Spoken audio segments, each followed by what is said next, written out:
सोचते होंगे कि सरकार अगर अनलिमिटेड पैसा छाप दे तो इस देश की गरीबी दूर हो जाएगी, सभी अमीर हो जाएंगे और इस देश में गरीबी से कोई भूखा नहीं सोएगा।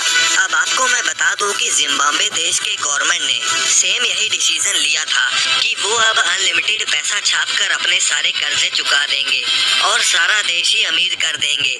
लेकिन जब उन्होंने ऐसा किया तो आप उस समय की इस तस्वीर को देखिए। अब आप ये सोच रहे होंगे कि वहाँ पर तो बच्चा बच्चा अमीर हो गया, लेकिन आपको शायद ये बात नहीं पता कि ये बच्चा इतने सारे पैसे से सिर्फ एक ब्रेड का पैकेट खरीदने जा रहा है। यानी कि वहाँ पर उसके बाद एक ब्रेड का पैकेट ही इतना महंगा हो गया कि वहाँ पर छापे गए पैसे भी किसी काम के ना रहे। यानी कि अगर सरकार अनलिमिटेड पैसा छापती है तो उसका नतीजा होगा देश में महंगाई, और तो और उन पैसों की कोई वैल्यू ही नहीं रहेगी। अब दोस्तों आपके मन में भी ये सवाल आ रहा होगा कि आखिर पैसों को सरकार छापती कैसे है। तो चलिए आज की इस वीडियो में हम ये बात करते हैं कि सरकार कैसे इतने सारे नोटों को छापती है। लेकिन उससे पहले अगर आप इस चैनल पर नए हैं तो इसे सब्सक्राइब करके बेल आइकन को प्रेस करना ना भूलें।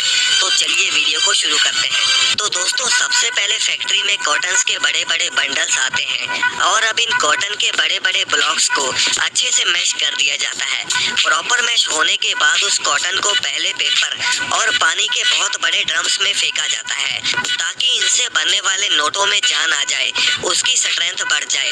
अब उसमें से सारे पानी को निकालने के बाद उसे एक मशीन में डाला जाता है जो कि उस सारे मिक्सचर को दबा दबा कर पेपर बना देता है।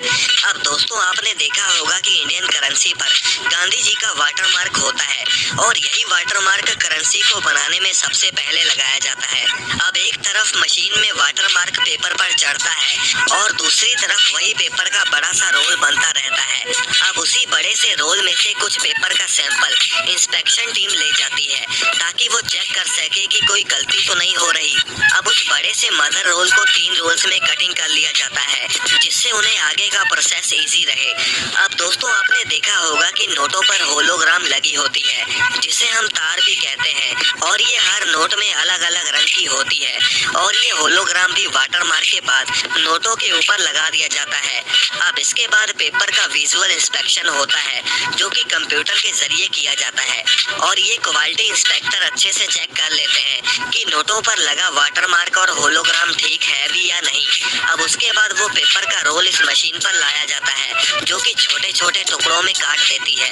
अब इस प्रोसेस के बाद इन पेपर्स के रोल्स को प्रिंटिंग एरिया में भेज दिया जाता है। अब दोस्तों प्रिंटिंग एरिया में जब रोल पहुंचाया जाता है तब वर्कर उन पेपर्स को उठाकर प्रिंटिंग मशीन में डालता रहता है और प्रिंटिंग मशीन एक एक करके पेपर को आगे भेजती रहती है।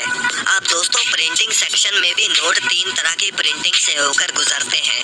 अब जैसे कि पहले पेपर ऑफसेट प्रिंटिंग से होकर गुजरते हैं, जैसे कि ये देखिए ये मशीन 50 यूरो का नोट छाप रही है और इसमें रेड और ग्रीन कलर यूज होते हैं और इसीलिए मशीन में भी रेड और ग्रीन कलर वर्कर्स द्वारा डाले जाते हैं। अब इसके बाद क्वालिटी इंस्पेक्टर ये चेक करता है कि करेंसी पर लगा कलर कहीं ज्यादा डार्क या ज्यादा लाइट तो नहीं हो गया और इस प्रोसेस के बाद नोट जाते हैं सिल्क स्क्रीन प्रिंटिंग में। अब जैसे कि इस नोट पर 2000 लिखा है जो कि एक एंगल से अलग रंग का दिखता है और दूसरे एंगल से उसका कलर चेंज हो जाता है, तो ये वाली प्रिंटिंग सिल्क स्क्रीन प्रिंटिंग में करी जाती है। अब फाइनली लास्ट टाइप की प्रिंटिंग है इंटेलियो प्रिंटिंग। अब इस प्रिंटिंग में नोट के ऊपर टेक्सचर प्रिंट करे जाते हैं जिससे अगर आप नोट के ऊपर हाथ लगाते हो तो आपको पता चलता है कि कुछ लिखा गया है और उस तरह के टेक्सचर इंटेलियो प्रिंटिंग में लगाए जाते हैं। अब प्रिंटिंग के बाद नोटों को कटिंग मशीन में भेजा जाता है जहां पर नोटों को प्रॉपर साइजेस में काट दिया जाता है और फिर वो नोट पैकेजिंग के बाद बड़े बड़े कंटेनर्स में भेजकर अलग अलग बैंक्स में भेज दिए जाते हैं और जो नोट यहाँ पर खराब हो वीडियो पसंद आए तो लाइक शेयर भी करना।